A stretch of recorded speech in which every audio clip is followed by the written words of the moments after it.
Hello, all. I wanted to encourage you for the end of the semester and to go over a little bit on Project 4 and the thesis statement. I am glad that it turned out, in a sense, it turned out well because we had a little more time at the end than was initially planned. So, first of all, Project 4, make sure that by now you should have your book chosen. If not, you need to decide quickly so that over the weekend, I would say, so next week you can dedicate your time to some thinking about how and planning out your essay to do your best. Okay, remember this is the final project, so that means it is more heavily weighted and you want to do your absolute best and really shine on it. Okay. So basically what you're applying here are what the knowledge you have gained over the semester is being woven into this final essay. And the essay is a literary analysis. So if you open the directions on the projects tab on the left, it has two parts. Part one is the essay, the literary analysis, and part two is another 3 paragraphs just on child development. Okay, so everything that you've been doing on discussion boards, where I asked you to use pie format, point, illustration, explanation, and basically put forth a statement that you then support with specific examples, you're going to be applying all of that in the essay. Okay, so your choices. You can do your essay on Yaqui Delgado, the one and only Ivan, on my honor, or the absolutely true diary of a part-time Indian. Or you can choose a Newbery title of your choice. It cannot be a movie. It has to be a book for which no movie has been made, and it has to be published in the year 2000 or later, and you need my approval.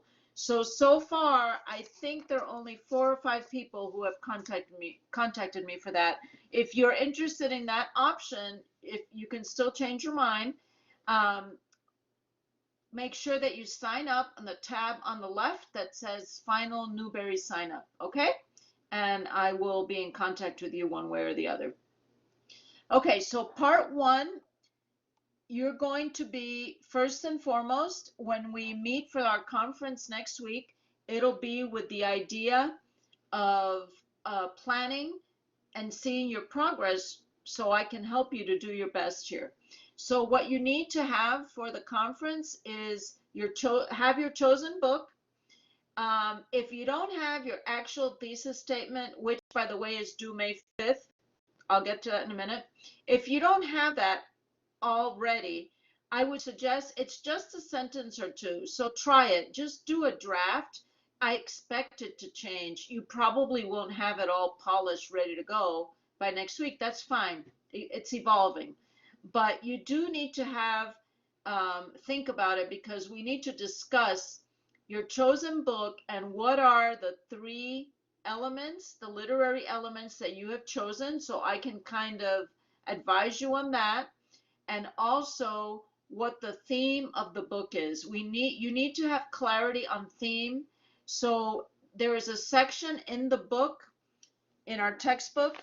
If you give me a second, I knew there was something I forgot that I wanted to mention to you. I believe it's on pages 95 and 96. Please go over that.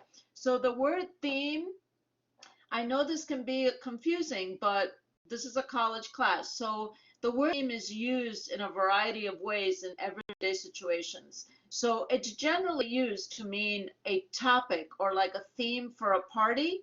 You know, it's Hawaiian theme. It's going to be a luau, that kind of thing. It's a Christmas theme and so on. You also see it used in reference to books and movies in a general sense, like referring to the theme, what a movie is about or what a book is about. Okay, but this class and the final project is an academic essay. So when we're using the word theme in an academic setting, in literature, it's a complete sentence, a complete idea. So friendship and love are not themes. Those are just topics, like what a book is about. I get it. But theme has to be a developed idea. So in other words, it's like what the author is trying to convey, the message the book is trying to convey. Okay, so try to work on that and have that ready when you meet with me on Monday or Tuesday so I can help you with that. The literary elements that you choose will then guide you to choose examples in your book in support of your theme. That is basically the assignment. So make sure that you watch the video that I have posted in several places, so there's no way you didn't see it. It's in the announcements and it's in 2 learning modules. It's just a 4-minute video and it explains very well, using the example of Cinderella, how to do a literary analysis. Now keep in mind, of course, it's a short video, it is not a complete essay, but their examples are really on target. So I think it can be really helpful. Okay, so in your thesis statement, let me start with that because that is due May 5th. I will give you points for that, and it's an easy A. Okay? If you don't turn it in, it'll be a 0. So go for all the points you can get. So basically, please look at the rubric. As a thesis statement, we say statement, it can be more than 1 sentence. I know sometimes I get students saying, well, there's so much to say. Okay, it's all right. There's no rule that says it has to be strictly 1 sentence, but I would say in a couple of sentences. In the final paper, it also does not have to be at the beginning or at the end of the introduction, but it does have to be somewhere in the introduction. So somewhere in the first paragraph or 2, let's say, of your paper, your thesis statement should be there. So think of it, some of you may need this review, some of you may not, so I'm reviewing for everyone. This is like a review of English 101 and 102, all right? So your thesis statement is like a roadmap for the rest of the paper. So you don't want to set out on a road trip to California and end up in Tennessee. Okay, so that's kind of the idea. You need to have it mapped out. What is the theme? What are your literary elements? And then I will help you to then follow that sequence throughout your paper to make sure that you're answering the question. Okay? Although there is some summary involved, this is not a summary essay. So you want to be careful with that. That's always a temptation to start summarizing the whole book and all you did is retell the story. That is not answering the question. This is a literary analysis, not what happened in your book. Now, of course, by necessity, when you give examples, you're going to be referring to events that happen in the book or what a character said and so on, but you are not retelling the whole story. Okay, so make sure you have that straight, and if you have questions, have them ready so we can talk about that next week.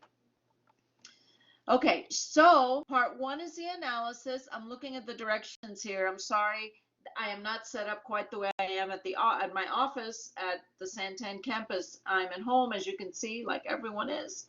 So I'm looking at 2 screens. So be patient.